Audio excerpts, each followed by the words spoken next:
Time now for our daily focus report, and we go to Uganda to meet some of the victims of the Lord's Resistance Army.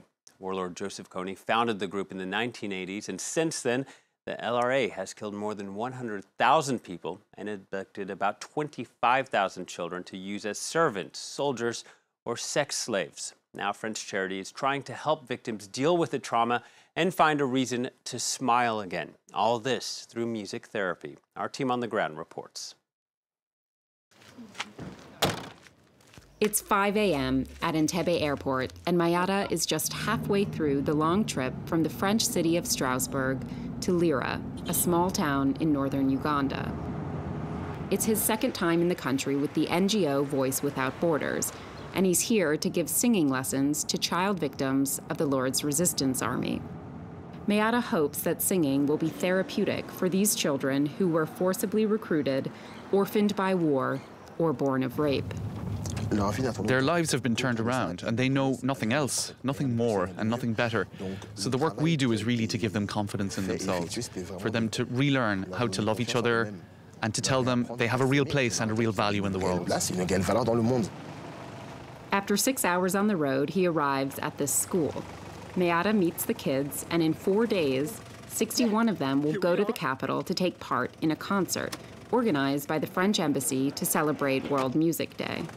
So I will ask everybody to give and to say your name loud. So what's your name? Jasper. Yes, Jasper, that's cool. Fantastic. Thank you, brother. Dennis. Louder.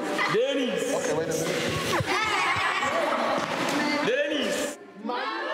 This exercise allows the children to assert themselves and take ownership of their bodies, something they lost in the hands of the LRA.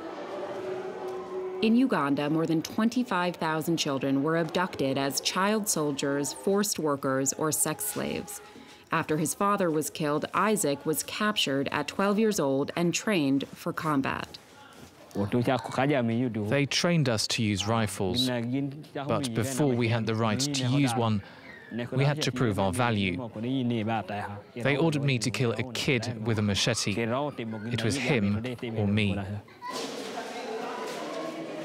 After 4 years in captivity, Isaac managed to escape, but his re-entry has been tough. He's stigmatized by the community and still resorts to violence.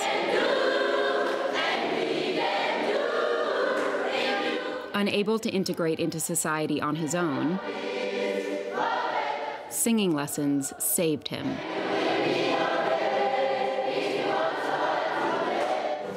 It is very important for me. It calms me. It allows me to meet people and it unites us. That's why I sing. Music therapy has been used in Europe since World War II to treat soldiers suffering from post-traumatic stress.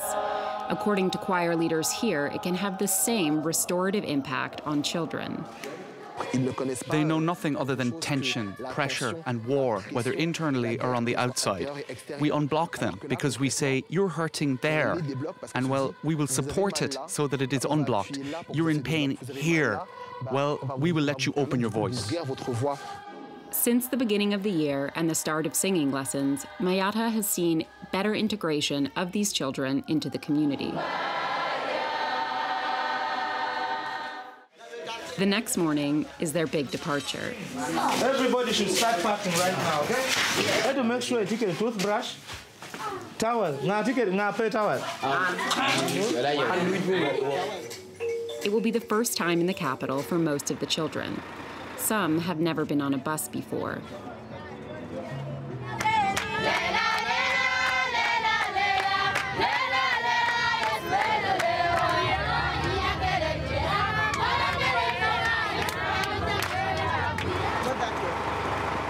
They arrive in Kampala by night.